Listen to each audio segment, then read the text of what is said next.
The night sky over Tel Aviv wasn't lit by stars, but by the streak of hundreds of Iranian ballistic missiles.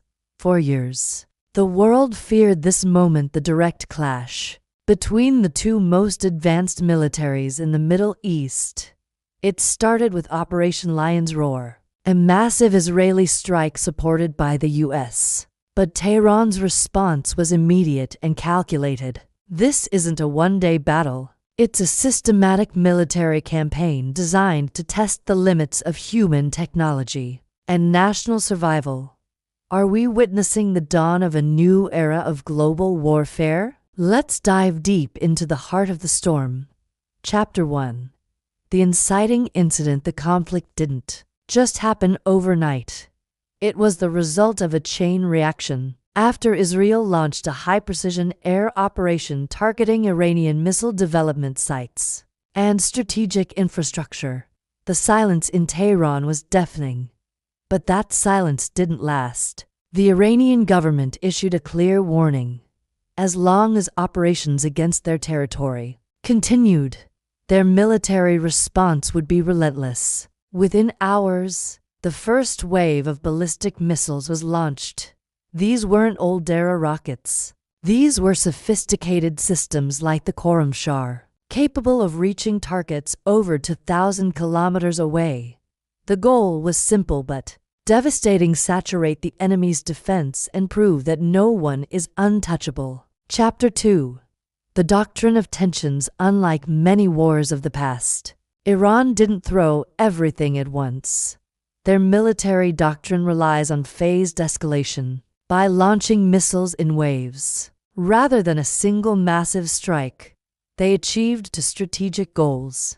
First, they kept the Israeli air defense under constant pressure for days. Second, they maintained operational flexibility, keeping their best assets in reserve for the next phase of the conflict. This is a war of attrition. It's a test of who runs out of resources first, the one firing the missiles, or the one spending millions to intercept them.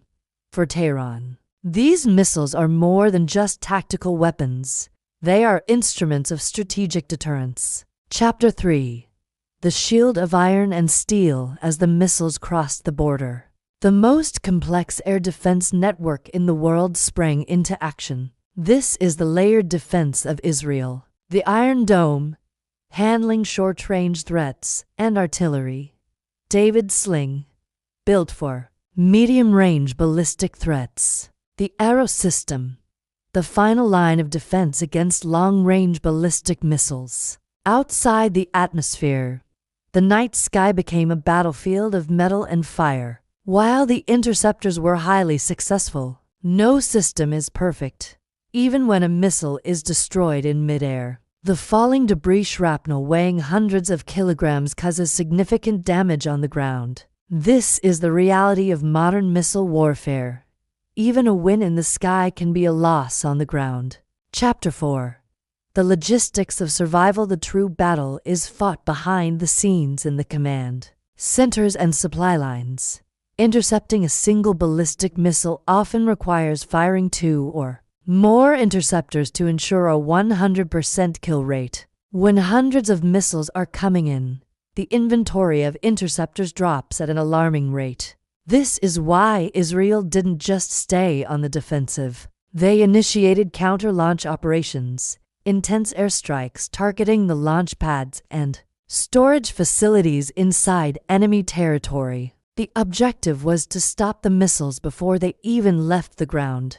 It's a high-stakes race against time and technology. Chapter 5. The human cost and the psychological front. Beyond the machines and the maps, there are millions of people caught in the middle.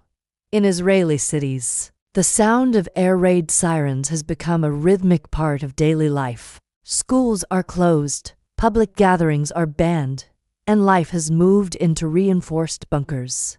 The psychological pressure is immense. The constant threat of a falling missile creates a state of perpetual anxiety. Yet, this is part of the strategy to break the will of the civilian population. In response, the network of civil protection and early warning systems has become the backbone of national resilience. Chapter 6. The global chessboard. The biggest fear of the international community is regional contagion.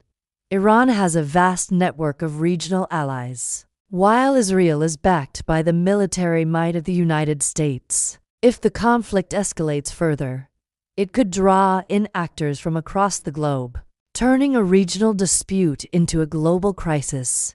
For now, the operations remain concentrated on direct exchanges, but the balance is delicate. Both sides are currently maintaining a strategic equilibrium.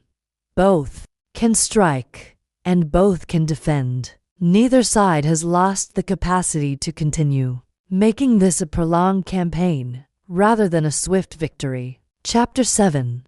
The unanswered question. As we look into the coming weeks, the path forward is uncertain.